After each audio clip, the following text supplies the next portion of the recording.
Breaking news చూస్తున్నారు. Iran ఇంకా Israel మధ్య ఏదైతే యుద్ధం చోటు చేసుకుందో ప్రజెంట్ అయితే అత్యంత పెద్ద అంటే ఎవరు ఊహించని రీతిలో ఇరాన్ అమెరికా పైన దాడి చేసింది అంటూ కూడా ఇరాన్ క్లెయిమ్ చేసుకుంటుంది. సిరియాలో ఉన్న అమెరికాకి చెందిన మిలిటరీ ఎయిర్ బేస్ పైన ఇరాన్ దాడి చేసింది అనే వార్తలు ప్రజెంట్ బయటకు వస్తాయి. అండ్ ఏకంగా దీన్ని ఇరాన్ కూడా క్లెయిమ్ చేసుకుంది.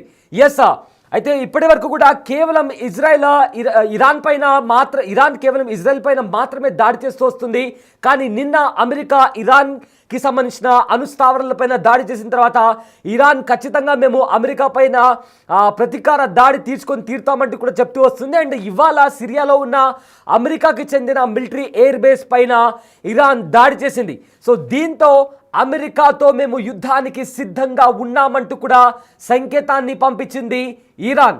సో ఇప్పుడు ప్రజెంట్ ఒకవేళ ఇరాన్ దాడి చేస్తే చరిత్రలో కని విని ఎరుగని రీతిలో ఇరాన్ పైన దాడులకు దిగుతామంటూ ఇప్పటికే అమెరికా హెచ్చరించింది. అయినా కూడా Iran American military air base పైన దాడి చేసిందంటే ఖచ్చితంగా యుద్ధానికి మేము సిద్ధంగా ఉన్నామంటూ కూడా స్ట్రాంగ్ మెసేజ్ పంపించింది ఇరాన్. అయితే సిరియాలోని యుఎస్ మిలిటరీ బేస్ పైన ఇరాన్ అటాక్ చేసింది. అమెరికా దాడి చేసిన మరుసటి రోజే యాక్షన్లోకి ఇరాన్ దిగింది. అయితే ఈ దాడితో యుఎస్కు నేరుగా వార్నింగ్ పంపించింది ఇరాన్. నిన్న ఇరాన్లోని 3 అణు కేంద్రాలపైన యుఎస్ దాడికి దిగింది. అయితే యుఎస్కు తమ పవర్ ఏంటో చూపిస్తామని ఇప్పటికే హెచ్చరించింది ఇరాన్. అటు రష్యాకు వెళ్ళి పుతిన్ని కలిశారు. ఇరాన్కి సంబంధించిన డిప్లొమాట్ మినిస్టర్ ఇరాన్ విదేశాంగ మంత్రి పుతిన్తో కలిశారు. అయితే పుతిన్తో కలిసిన కొద్ది నిమిషాల తర్వాత అమెరికా పైన దాడి జరిగింది. అమెరికా మిలిటరీ బేస్ పైన దాడి జరిగింది. దీంతో ఇరాన్కు పుతిన్ మద్దతు ఇస్తున్నారా? ఒకవేళ అమెరికా మరోసారి దాడి చేస్తే ఇరాన్కి సహాయంగా పుతిన్ నిలుస్తారా? రష్యా తన ఆయుధాలను ఇరాన్కు ఇస్తుందా అన్న క్వశ్చన్ కూడా రైజ్ అవుతుంది. ఎందుకంటే ఇవాళ పుతిన్తో ఇరాన్ విదేశాంగ మంత్రి కలిశారు. కలిసిన ఎగ్జాక్ట్గా కొన్ని నిమిషాల తర్వాత అమెరికన్ మిలిటరీ బేస్ పైన దాడి జరిగింది. ఇది చాలా పెద్ద పరిణామం. ఎందుకంటే అమెరికా పైన ఇరాన్ దాడి చేయలేదు. ఒకవేళ చేస్తే ఇరాన్ అంతా కూడా ధ్వంసమైపోతుంది అని అందరికీ తెలుసు. అయినా కూడా అవేమీ లెక్క చేయకుండా మేము అమెరికాతో నేరుగా యుద్ధానికి సిద్ధంగా ఉన్నామంటూ కూడా ఇరాన్ చాలా పెద్ద వార్నింగ్ ని కూడా, ఒక పవర్ఫుల్ మెసేజ్ ని కూడా అమెరికాకి పంపించింది. ఏకంగా సిరియాలో ఉన్న అమెరికన్ మిలిటరీ ఎయిర్ బేస్ పైన కూడా ఇప్పుడు ప్రజెంట్ ఇరాన్ దాడి చేసింది. సో ప్రజెంట్ ఇప్పటికే అటు రష్యాకు వెళ్ళారు ఇరాన్కి చెందిన విదేశాంగ మంత్రి. రష్యాకి వెళ్ళి అక్కడ పుతిన్ని కలిశారు. ఈ మీటింగ్ జరిగిన కాసేపటికి యుఎస్ మిలిటరీ బేస్ పైన ఇరాన్ అటాక్ చేసింది. ఇరాన్కు చైనా, రష్యా, నార్త్ కొరియా మద్దతుగా నిలుస్తున్నాయి. అయితే ఇప్పుడు అమెరికా ఎలా స్పందిస్తుంది అనే దానిపైన కూడా తీవ్ర ఉత్కంఠ నెలకొంది. ఎందుకంటే అమెరికా ఆల్రెడీ వార్నింగ్ ఇచ్చింది. ఒకవేళ మీరు అమెరికా పైన దాడి చేయాలని భావించినా కూడా, ఒకవేళ దాడి చేస్తే చరిత్రలో ఎన్నడూ లేని విధంగా ఇరాన్ పైన విరుచుకుపడతాం, మా ఆర్మీ మిమ్మల్ని పూర్తిగా నాశనం చేస్తుంది అంటూ కూడా అమెరికా వార్నింగ్ ఇచ్చింది. కానీ ఆ వార్నింగ్స్కి ఏమాత్రం భయపడకుండా ఇరాన్ అమెరికాకి సంబంధించిన మిలిటరీ ఎయిర్ బేస్ పైన, సిరియాలో ఉన్న మిలిటరీ ఎయిర్ బేస్ పైన కూడా ఇరాన్ దాడి చేసినట్టు ఇప్పటికే ఇరాన్ క్లెయిమ్ చేసుకుంటుంది. అయితే ఈ దాడి ఎగ్జాక్ట్గా ఎలా జరిగిందా లేదా అని దానికి సంబంధించి కూడా అమెరికా మాత్రం దానికి సంబంధించి స్పందించలేదు. కానీ ఇరాన్ మాత్రం క్లెయిమ్ చేసుకుంటుంది. బిగ్ టీవీ స్క్రీన్ పైన పుతిన్ని కలిశారు. పుతిన్ని కలిసిన తర్వాత అక్కడ వాళ్ళు చర్చించుకున్నారు. ఇరాన్కి సంబంధించిన విదేశాంగ మంత్రి, అదేవిధంగా పుతిన్ వాళ్ళిద్దరు కలుసుకున్నారు. కలిసిన తర్వాత సుదీర్ఘంగా వాళ్ళు చర్చించుకున్నారు. ఇలా ఆ మీటింగ్ ముగిసిన కొద్ది నిమిషాల్లోనే అమెరికాకు చెందిన మిలిటరీ ఎయిర్ బేస్ పైన అటాక్ జరిగింది. బిగ్ టీవీ స్క్రీన్ పైన ఆ ఎయిర్ బేస్ ఎగ్జాక్ట్గా ఎలా ఉంది దానికి సంబంధించిన విజువల్స్ కూడా మనము బిగ్ టీవీ స్క్రీన్ పైన చూస్తున్నాము.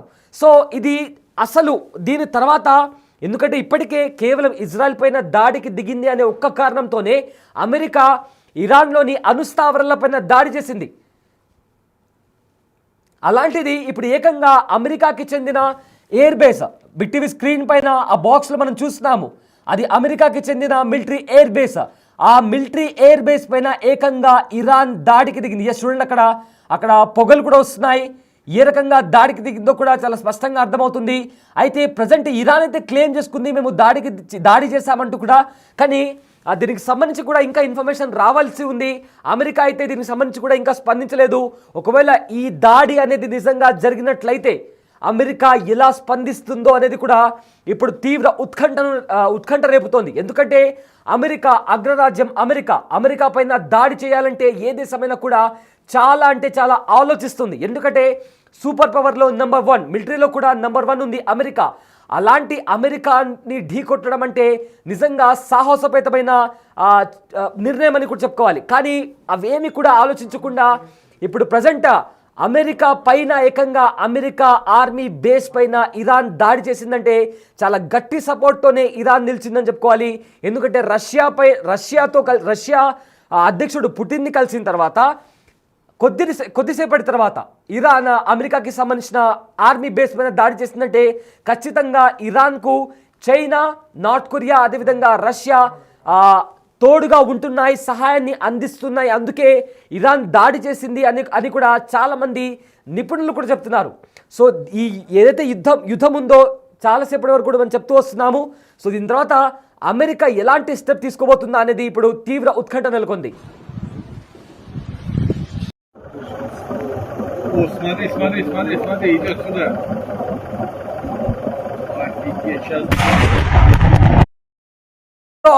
మరో బిగ్ అప్డేట్ వస్తుంది. అయితే ఇప్పటి వరకు కేవలం సిరియాలో ఉన్న ఎయిర్ బేస్ పైన అటాక్ చేసింది ఇరాన్ అనుకున్నాం. కానీ సిరియాతో పాటు ఇరాక్లో ఉన్న అమెరికన్ మిలిటరీ బేస్ పైన కూడా ఇరాన్ దాడి చేసింది. అయితే నిన్నటి నుంచి కూడా చెప్తూ వస్తుంది ఇరాన్ ఖచ్చితంగా అమెరికా పైన దాడి చేస్తాం, మా ప్రతీకారాన్ని తీర్చుకుంటామంటూ కూడా ఇరాన్ చెప్తూ వస్తుంది. సో చెప్పినట్లుగానే ఇవాళ రష్యా అధ్యక్షుడు పుతిన్ని కలిసిన తర్వాత ఇరాన్ విదేశాంగ మంత్రి పుతిన్ని కలిసిన కొద్దిసేపటి తర్వాత అటు సిరియా ఇటు ఇరాక్లో ఉన్న అమెరికా మిలిటరీ బేస్ పైన కూడా దాడికి దిగింది ఇరాన్. దీంతో మేము నేరుగా అమెరికాతో యుద్ధానికి సిద్ధంగా ఉన్నామంటూ కూడా ఒక స్ట్రాంగ్ మెసేజ్ని పంపించింది ఇరాన్.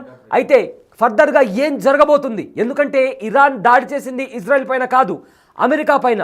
అమెరికా ఎంత శక్తివంతమైన దేశమో మనందరికీ తెలుసు. అలాంటివి ఏమీ ఆలోచించకుండా ఇరాన్ దాడి చేసిందంటే ఖచ్చితంగా ఇరాన్కి సపోర్ట్గా రష్యా ఉందా? రష్యాతో పాటు చైనా, అదేవిధంగా నార్త్ కొరియా కూడా ఇరాన్కి సపోర్ట్గా ఉన్నాయా అనే క్వశ్చన్ కూడా రైజ్ అవుతుంది.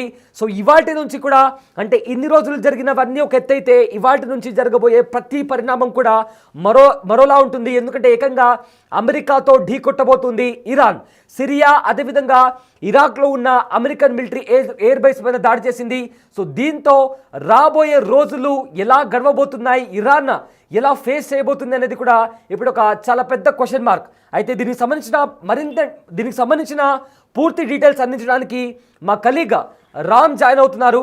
ఎస్ రామ్, ఇవాల్టి వరకు కూడా కేవలం ఇజ్రాయెల్ ఇంకా ఇరాన్ మాత్రమే ఈ యుద్ధంలో ఒకరిపైన ఒకరు దాడి చేసుకున్నాయి. నిన్న అమెరికా ఇరాన్కి సంబంధించిన అణుస్థావరాలపైన దాడి చేసింది. దీంతో మేము ఖచ్చితంగా అమెరికా పైన ప్రతీకార చర్య తీసుకుంటాము, ఖచ్చితంగా అమెరికా పైన దాడి చేస్తామంటూ కూడా ఇరాన్ చెప్తూ వస్తుంది. అండ్ ఇవాళ చేసింది కూడా. సిరియా, అదేవిధంగా ఇరాక్లో ఉన్న అమెరికన్ ఎయిర్ బేస్ పైన దాడి చేసింది. సో దీన్ని ఎలా చూడొచ్చు? ఫర్దర్గా ఈ యుద్ధం అనేది ఎలాంటి మలుపు తీసుకోబోతుంది? ఇది కాస్త మూడో ప్రపంచ యుద్ధానికి దారితీస్తుందని కూడా చాలా మంది అంటున్నారు. సో ఏంటి దీనికి సంబంధించిన అప్డేట్స్ ఏంటి రామ్? ముఖ్యంగా ఎప్పుడైతే అమెరికా ఇరాన్ యొక్క న్యూక్లియర్ సెంటర్స్ పై దాడి చేస్తుందో అప్పటి నుంచి ప్రతీకారతో ఇరాన్ రగిలిపోతున్న పరిస్థితి కనబడుతోంది. గట్టిగా దాడి తప్పవంటూ ఇంతకు తీవ్రంగా పరిణామాలు ఉంటాయంటూ హెచ్చరిస్తున్న నేపథ్యం.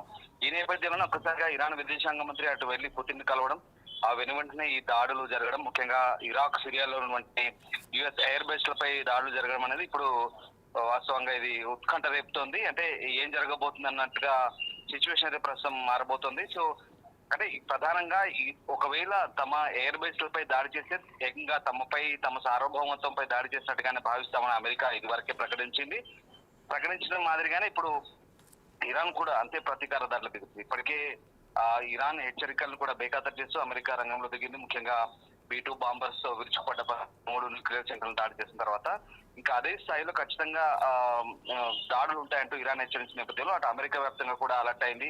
ఇటు మళ్ళీ అంటే ఈ పశ్చిమాసియాలో ఉన్నటువంటి ఎక్కడెక్కడైతే ఎయిర్ బేస్ సెంటర్లు ఉన్నాయో వాటిని టార్గెట్ చేస్తూ ఖచ్చితంగా వాటిని పేల్చి వేస్తామంటే ఇప్పటికే హెచ్చరికలు జారీ చేసింది. అన్నట్టుగానే అంత పనిచేసింది ఇరాన్.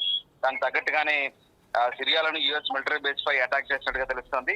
అమెరికా దాడి చేసిన మరుసటి రోజే ఇరాన్ యాక్షన్ లోకి దిగినట్టుగా మనకు అర్థమవుతుంది. ఇక అంటే అలాగే ఇప్పుడు దాంతో పాటు ఇక ఇరాక్ సంబంధించి కూడా ఇరాక్ లో కూడా ఒక మిలిటరీ బేస్ ఉంది. ఆ ఇరాక్ లో కూడా మిలిటరీ బేస్ పై కూడా దాడి చేసినట్టుగా లేటెస్ట్ గా మనకు అందుతున్నటువంటి సమాచారం. ఏదేమైనా అంటే పశ్చిమాసియాలో ముఖ్యంగా గల్ఫ్ దేశాల్లో తమకు అనుకూలంగా ఉన్న ప్రభుత్వాలే దాదాపుగా అమెరికా కావచ్చు పశ్చిమ దేశాలకు ఉన్నటువంటి ప్రభుత్వాలే ఉన్నాయి. అక్కడ ఉన్నటువంటి ఇస్లామిక్ కంట్రీస్ అయినప్పటికీ కూడా దాదాపుగా తమకు చెప్పు చేతలు ఉన్నటువంటి ప్రభుత్వాలే ఉన్నాయి. ఇవన్నీ కూడా తమకు అనుకూలంగా ఉంటాయని చెప్పేసి అమెరికా భావించింది. అనుకున్నట్టుగానే ఉన్నాయి, అక్కడ పరిస్థితులు కూడా అనుకూలంగా ఉన్నాయి. కానీ ఇక్కడ ఇరాన్ వాటిపై టార్గెట్ చేసి అంటే నేరుగా అమెరికా మీద దాడి చేయలేదు కాబట్టి ఇక్కడ ఉన్నటువంటి వాటి స్థావరాలపై టార్గెట్ చేయడం ద్వారా ఖచ్చితంగా తమ టార్గెట్ ను ఫుల్ఫిల్ చేసుకోవడానికి భాగంగానే ఇక్కడ మనకు అర్థమవుతున్న పరిస్థితి కనబడుతుంది. అంటే ఏకంగా ఇక్కడ పుతిన్ తో సమావేశమైన తర్వాత ఈ దాడులు జరగమంటే మరింత ప్రాధాన్యత సంతరించుకున్న పరిస్థితి కనబడుతోంది. అయితే ఇప్పటి వరకు ఇంకా దీనికి సంబంధించి పూర్తి స్థాయి సమాచారం అందాల్సి ఉంది. ఇక అంటే ఇరాన్ మద్దతు గలటువంటి ఏ గ్రూపులు దీంట్లో పాల్గొన్నాయి, ముఖ్యంగా హమాస్ కావచ్చు, హెజ్బుల్లా కావచ్చు, హౌతీలు కావచ్చు, వీళ్ళంతా ఇరాన్ సపోర్ట్ చేసిన పరిస్థితి అంతా కూడా ఒక మిలిషియా గ్రూప్ గా ఏర్పడ్డ పరిస్థితి. సో ఈ మిలిషియా గ్రూప్ లో ఎవరు పాల్గొన్నారు, డ్రోన్లను ఉపయోగించారా లేదంటే మిసైల్స్ ఉపయోగించారా ఏంటనేది ఇంకా పూర్తి స్థాయి సమాచారం అయితే రావాల్సి ఉంది. సో ఆ రకంగా మొత్తం మీద ఇక్కడ ఈ సిరియా కావచ్చు, ఇరాక్ కావచ్చు, అలాగే చాలా ప్రాంతాలు ఉన్నాయి. ఖతర్ లో కావచ్చు, బహ్రెయిన్ లో కావచ్చు, కువైట్ లో కావచ్చు, చాలా ప్రాంతాల్లో అమెరికా స్థావరాలు ఉన్నాయి. ఇప్పటికే చాలా ప్రాంతాల్లో అక్కడ నుంచి అప్రమత్తమైన పరిస్థితి. కొన్ని ప్రాంతాల్లో ముఖ్యమైన C-130 హెర్క్యులస్ విమానాలు ఇక్కడ ఖతర్ లో ఉన్నాయి. అక్కడ ఇప్పటికే ఎయిర్ డిఫెన్స్ సిస్టమ్ యాక్టివేట్ చేసి పెట్టారు. రవాణా విమానాలు ఉన్నాయి. అలాగే అత్యంత ఆధునికమైనటువంటి F-32 ఫైటర్ జెట్లు కూడా ఆ ప్రాంతంలో ఉన్నాయి. F-26 కూడా ఉన్నాయి. సో ఈ నేపథ్యంలో ప్రస్తుతం మరి ఇక్కడ అమెరికాకు సంబంధించి ఎయిర్ బేస్ లపై దాడి చేసిన తర్వాత ఇక్కడ ఎంత ధ్వంసమైంది, ఏ ఫైటర్ జెట్లు విధ్వంసానికి గురయ్యాయి అనేది ఇంకా పూర్తి సమాచారం తెలియాల్సింది. మొత్తం మీద అనుకున్న పని అయితే చేసింది. వ్యూహాత్మకంగా ఇరాక్ లోని అమెరికా సైనిక స్థావరాల లక్ష్యంగా మారిన పరిస్థితి కనబడుతుంది. ఇదైతే అతి పెద్దది పశ్చిమ ఇరాక్ లో అన్సార్ ప్రావిన్స్ లో ఉంది. ఐన్ అల్ అసద్ అంటారు ఈ విమాన స్థావరాన్ని. ఇరాకీ దళాలకు మద్దతు నాటో దళాలకు కూడా ఇక్కడ గణనీయంగా ఇక్కడ సహాయపడుతుంది. అలాగే ఇది ముఖ్యంగా చాలా కీలకమైందని చెప్తున్నారు. నాటో దళాలు కూడా ఇక్కడ పనిచేస్తున్నాయి. దాంతో పాటు ఇక్కడ ముఖ్యంగా ఈ సిరియాలో ఎప్పుడైతే ఐసిస్ ను అంతమొందించిన తర్వాత అల్ బగ్దాదిని అంతమొందించిన తర్వాత ఇక్కడ కూడా నాటో దళాలు తిష్ట వేశాయి, అమెరికా దళాలు తిష్ట వేశాయి. సో ఈ కీలక స్థావరాలన్నీ కూడా ఇప్పుడు ఇరాన్ టార్గెట్ చేస్తుంది. చూడాలి అంటే ఈ కేవలం వీటిని మాత్రం టార్గెట్ చేస్తున్నా, దీంతో అమెరికా అప్రమత్తం కాబోతుందా, ఇంకిన్ని టార్గెట్లు ఏమైనా పెట్టుకుందా? అంటే ఇరాన్ చుట్టుపక్కల మొత్తం కంప్లీట్ గా మిడిల్ ఈస్ట్ లో కంప్లీట్ గా అమెరికా ప్రాబల్యం కనిపిస్తోంది. కేవలం ఈ స్థావరాలే కాదు 40,000 పైగా అమెరికన్ సోల్జర్స్ ఉన్నారు. ఆ ప్రాంతం అంతా కూడా సైనిక కార్యకలాపాలు సాగుతున్నాయి. సో ఈ నేపథ్యంలో మరి ఇప్పుడు ఏం జరగబోతుంది, మరి దీనికి ప్రతిగా ఇప్పుడు అమెరికా ఏం చేయబోతుంది, ఎలాంటి రియాక్షన్ ఉండబోతుంది అనేది మాత్రం ఇంట్రెస్టింగ్ గా ఉండబోతోంది. ఎస్, అయితే రామ్దాస్ ఇప్పటికే ఇరాన్ దాడి చేసిన తర్వాత అమెరికా అంటే ఇప్పటికే అమెరికా చాలా సీరియస్గా వార్నింగ్ ఇచ్చింది. చరిత్రలో ఎప్పుడు కని వినిగే ఎరుగని రీతిలో కూడా ఇరాన్ పైన దాడికి దిగుతామంటూ కూడా వార్నింగ్ ఇచ్చింది.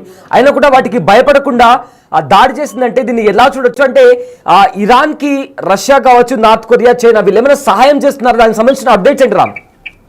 ఇప్పటి వరకు బహిరంగంగా యుద్ధంలో పాల్గొంటామని ఎక్కడ ఈ దేశాలు కూడా ప్రకటించలేదు బహిరంగంగా, కానీ మాట సహాయం చేస్తున్నాయి. At the same time America దాడిని ఖండిస్తున్నాయి. ఐక్యరాజ్య సమితితో సహా కొన్ని ఇరాన్ మిత్ర దేశాలు ఖండిస్తున్నాయి. ఇది పూర్తిగా UN చార్టర్ కు విరుద్ధంగా ఉన్నాయి, అలాగే అంతర్జాతీయ ఒప్పందాలకు విరుద్ధంగా ఈ దాడులు జరిగాయంటూ వాళ్ళంతా కూడా మాట్లాడుతున్న పరిస్థితి. అదే సమయంలో మళ్ళీ ఒకవేళ పరోక్ష మద్దతు ఏమైనా ఇస్తుండొచ్చు అంటే సైనిక సహాయకారం కానీ, మందుగుండు సామాగ్రి కానీ, మిసైల్స్ కానీ ఏదైనా అవసరమైతే ఇచ్చే ఛాన్సెస్ కూడా ఉన్నాయంటూ వార్తలు వస్తున్న నేపథ్యంలో మరి ఈ దేశాలు నేరుగా యుద్ధంలో పాల్గొంటాయా లేదా అనేది ఇంకా క్లారిటీ. ఒక బిగ్ అప్డేట్ కూడా వస్తుంది, ఏవైతే ఇరాన్ దాడికి దిగిందో ఆ దాడికి సంబంధించిన ఇజ్రాయెల్స్ దాడికి సంబంధించిన విజువల్స్ అంటే అమెరికా ఎయిర్ బేస్ పైన ఏదైతే ఇరాన్ దాడి చేశామని క్లెయిమ్ చేసుకుంటుందో ఆ దాడికి సంబంధించిన విజువల్స్ కూడా ప్రజెంట్ మనం బిగ్ టీవీ స్క్రీన్ పైన చూస్తున్నాము. సో సిరియా అదేవిధంగా ఇరాక్ లో ఉన్న అమెరికాకి చెందిన ఆర్మీ బేస్ పైన మేము దాడి చేశామంటూ కూడా ఇప్పటికే ఇరాన్ క్లెయిమ్ చేసుకుంటుంది. అయితే ఆ దాడికి సంబంధించిన విజువల్స్ కూడా మనము బిగ్ టీవీ స్క్రీన్ పైన కూడా చూస్తాము. సో అదే విధంగా ఇజ్రాయెల్ పై ఇరాన్ దాడికి దిగిన విజువల్స్ కూడా మనకు కనిపిస్తున్నాయి బిగ్ టీవీ స్క్రీన్ పైన. ఆ విజువల్స్ కూడా మనం చూస్తాము. సో ఇవాళ అంటే నిన్నటి వరకు కేవలం అమెరికా మాత్రమే దాడి చేసింది. ఆ దాడి తర్వాత మేము కూడా అమెరికా పైన ప్రతీకారం తీర్చుకుంటామని చెప్తూ కూడా ఇరాన్ చెప్తూ వస్తుంది. అండ్ ఇవాళ అమెరికాకి చెందిన సిరియా ఇంకా ఇరాక్ లో ఉన్న అమెరికా బేస్ మిలిటరీ బేస్ పైన కూడా ఇరాన్ దాడి చేసింది. ఆ దాడికి సంబంధించిన విజువల్స్ కూడా మనము బిగ్ టీవీ స్క్రీన్ పైన చూస్తాము. సో ఇప్పటికే ఆ దాడి చేసిన తర్వాత మేము అమెరికాతో యుద్ధానికి సిద్ధంగా ఉన్నామంటూ కూడా ఒక స్ట్రాంగ్ మెసేజ్ అయితే ఇచ్చింది ఇరాన్. సో అమెరికాపై ఇరాన్ ప్రతీకారం తీర్చుకుంది. సిరియాలోని అదేవిధంగా ఇరాక్ లో ఉన్న యుఎస్ మిలిటరీ బేస్ పైన ఇరాన్ దాడి చేసింది. అమెరికా దాడి చేసిన మరుసటి రోజే ఇరాన్ యాక్షన్ లోకి దిగింది. అయితే ఈ దాడితో యుఎస్ కు నేరుగా వార్నింగ్ పంపించింది ఇరాన్. నిన్న ఇరాన్ లోని 3 అణు కేంద్రాలపైన యుఎస్ దాడి చేసింది. అయితే యుఎస్ కు తామేంటో తమ పవర్ ఏంటో చూపిస్తామని ఇప్పటికే హెచ్చరించింది ఇరాన్. అయితే అటు రష్యా వెళ్లి పుతిన్ ను కలిశారు ఇరాన్ విదేశాంగ మంత్రి. ఆ మీటింగ్ జరిగిన కాసేపటికే యుఎస్ మిలిటరీ బేస్ పై ఇరాన్ అటాక్ చేసింది. ఇరాన్ కు రష్యా, చైనా అదేవిధంగా నార్త్ కొరియా మద్దతు ఇస్తున్నట్టు తెలుస్తోంది. అయితే ఇప్పుడు అమెరికా ఎలా స్పందిస్తుందో అని దానిపైన కూడా తీవ్ర ఉత్కంఠ నెలకొంది. అయితే బిగ్ టీవీ స్క్రీన్ పైన ఎక్స్క్లూజివ్ విజువల్స్ చూస్తున్నాము. ఇజ్రాయెల్ పైన ఇరాన్ దాడి చేసిన విజువల్స్, అదేవిధంగా మరో ఫ్రేమ్ లో ఆ దాడి అక్కడ మిలిటరీ బేస్ అమెరికాకి చెందిన మిలిటరీ బేస్ పైన జరిగిన దాడికి సంబంధించిన విజువల్స్ కూడా మనము బిగ్ టీవీ స్క్రీన్ పైన చూస్తున్నాము. సో ప్రజెంట్ అయితే ఒకసారి ఆ విజువల్స్ ఒకసారి చూద్దాం. איזה פחד.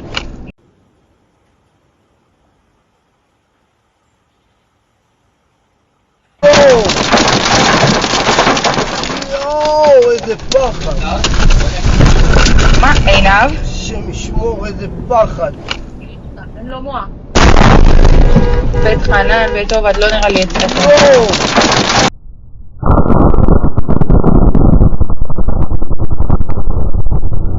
אין לו מוח.